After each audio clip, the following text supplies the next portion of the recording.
ZANU-PF youths from the Midlands province gathered in Gweru to kick off the ED 2030 campaign.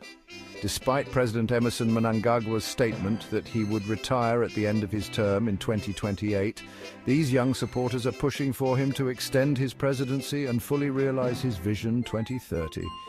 Key figures, including Finance Deputy Minister David Kudakwashe Mnangagwa, were present, emphasizing the importance of continuity and leadership. However, it's crucial to note that ZANU-PF's political commissar has clarified this is not yet an official party stance. This movement highlights the active role youth are playing in shaping Zimbabwe's political landscape and their commitment to the nation's future. As the conversation continues, all eyes will be on how this campaign unfolds and its impact on the upcoming elections. Stay tuned.